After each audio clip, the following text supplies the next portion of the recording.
On behalf of the Government, I propose the motion asking Dáil Éireann to support the draft agreement on the withdrawal of the United Kingdom from the European Union. This agreement was reached at negotiators level on the 14th of November 2018 and includes the draft protocol on Ireland and Northern Ireland, of which it forms an integral part. After almost 20 months of intensive and difficult negotiations, I ask the House to join with me in welcoming this agreement and also the outline of the joint political declaration on the future relationship between the EU and the UK. It is an agreement that fully secures the negotiating objectives we set out at the start. Most importantly, it fully protects the Good Friday Agreement and ensures the avoidance of a hard border on the island of Ireland. I'm pleased that Prime Minister May has secured Cabinet's approval for the draft agreement. On Sunday, President Tusk will convene a meeting of the European Council with a view to it formally endorsing the draft withdrawal agreement, including the protocol on Ireland and Northern Ireland, and also the joint political declaration on the future relationship. It's worth restating that we have always said that we regret the decision of the UK to leave the European Union. The United Kingdom is our closest neighbour and is a friend, and we're bound together by geography, centuries of shared history, culture, kinship and trade.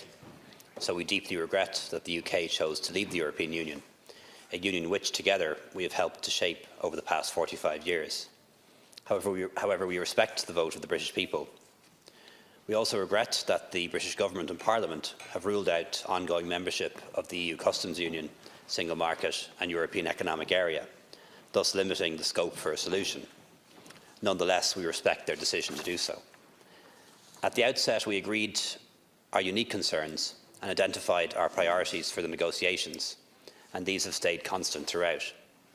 These priorities are protecting the peace and the Good Friday Agreement, preserving the common travel area and all of the associated benefits for our citizens, minimising the impact on trade, jobs and the economy, and reaffirming our place at the heart of a strong and prosperous European Union. On each of these priorities, we've reached a satisfactory outcome.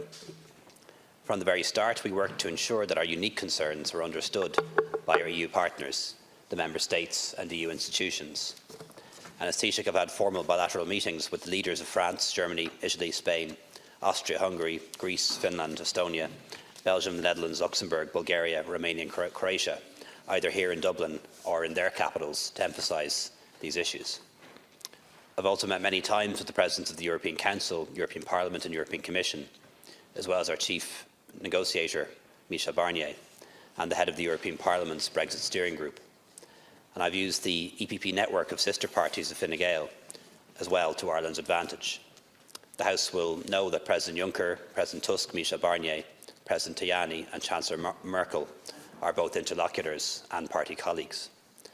I've attended 11 formal and informal meetings of the European Council, as well as many other international meetings where I've engaged with EU leaders to explain and to contextualise our unique concerns and to ensure that our priorities were taken on board. The Taoiseach Simon Coveney, the Minister for European Affairs Helen McEntee, and their predecessors have traversed the continent to engage with relevant EU counterparts. Other ministers have met with their counterparts at official level. There have been extensive and detailed consultations, and I'd like to thank all concerned for their hard work and personal commitment, especially officials in my own department, the Department of Foreign Affairs and Trade, and the PERM rep in Brussels, as well as our ambassadors and diplomats on the ground in Member State capitals. I'd also like to recognise the members of this House who have played their part in helping to ensure that Ireland's concerns were communicated and understood through their party networks and also through interparliamentary networks. All of these efforts have been reflected in a series of European Council guidelines, Commission communications and European Parliament resolutions, and in speeches and statements made by EU leaders across Europe. They've taken Ireland's concerns to heart and have made them European concerns and priorities for EU negotiators. At the core of these concerns lies our awareness of the tragic history of violence in Northern Ireland and also in Ireland and Britain. After 20 years of relative peace, we're determined to ensure that there can be no return to the past.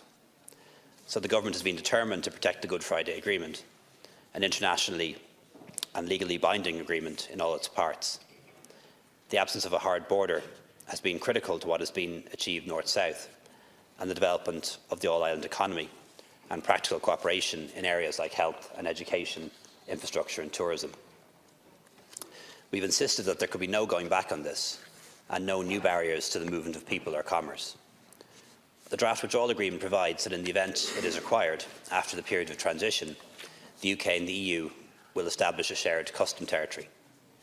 Northern Ireland will apply some additional rules for goods and ensure that there will be no need for a hard border between North and South. To facilitate this and to ensure that there can be no unfair competitive advantage, the agreement also provides that if the backstop is invoked, rules to ensure a level playing field in areas such as environment, state aid and labour standards will apply. The Union's Customs Code will apply to Northern Ireland so that businesses there do not face obstacles in accessing the single market for goods, including here south of the border.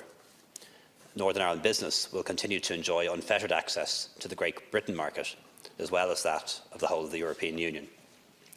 The text says that if this backstop would apply, it should apply unless and until alternative arrangements are found to supersede it, that make it no longer necessary in part or in full.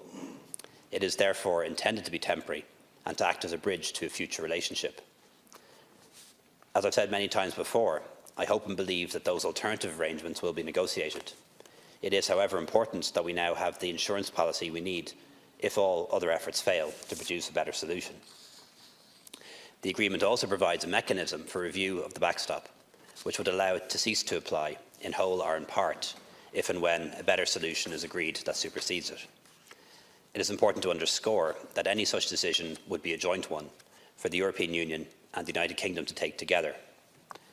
Therefore, the agreement says that there can be no unilateral withdrawal from the backstop if it is ever activated. The draft withdrawal agreement contains other important commitments and assurances regarding the Good Friday Agreement, closer North-South cooperation and the all-Ireland economy. Once again, I'd like to say that we have no hidden agenda or motivation here, and the draft withdrawal agreement states in black and white that Ireland and the European Union fully respect the constitutional status of Northern Ireland as part of the United Kingdom, and that this can only change if the majority of people in Northern Ireland vote for it to change. It ensures that there will be no diminution of rights, safeguards and equality of opportunity as set out in the Good Friday Agreement, and recognises the right of people in Northern Ireland to identify as Irish, become Irish citizens, and therefore be European citizens as well. It also ensures that Ireland and the UK can continue to operate the common travel area. This means that the arrangements that have enabled us to live, work, study, access services in each other's countries as though we were citizens of both will continue into the future. It confirms that the single electricity market will be maintained on the island of Ireland, and confirms that peace and Interreg funding will continue, and this is really important for Northern Ireland and also the border counties.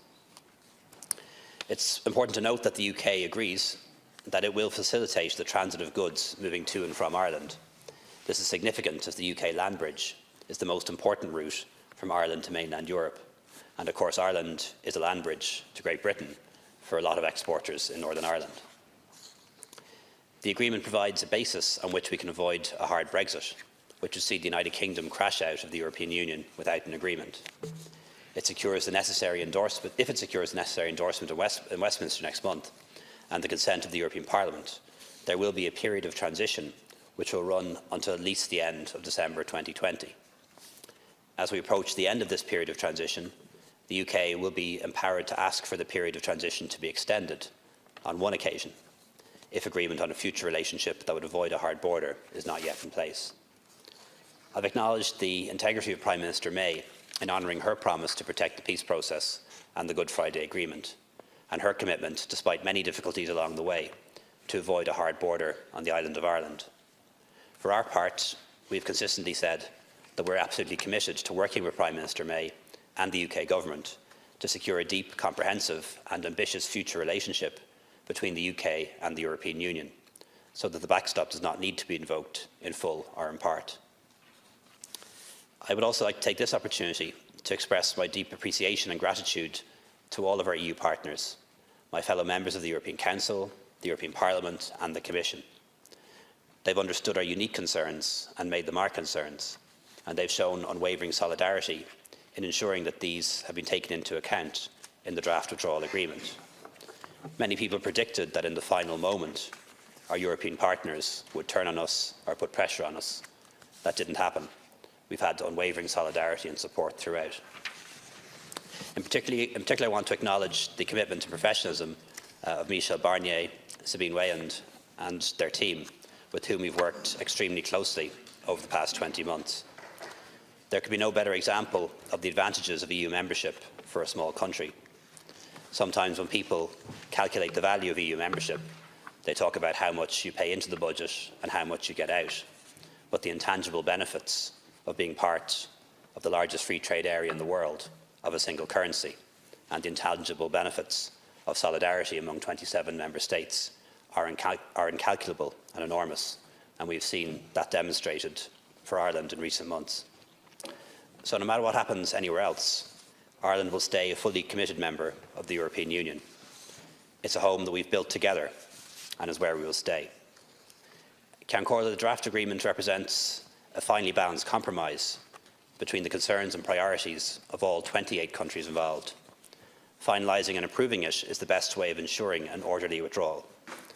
I'll attend the special meeting of the European Council in Brussels this Sunday, the 25th of November, and I hope and expect that EU leaders will be in a position there to sign off on the draft withdrawal agreement and the joint political declaration. It is my sincere wish that the withdrawal agreement will then receive the necessary approval of both Westminster and the European Parliament. It represents a good outcome for Ireland and for the EU as a whole, and for the UK itself. It protects people's jobs and the economy, and defends the rights and freedoms of our citizens. And I commend this motion to the House.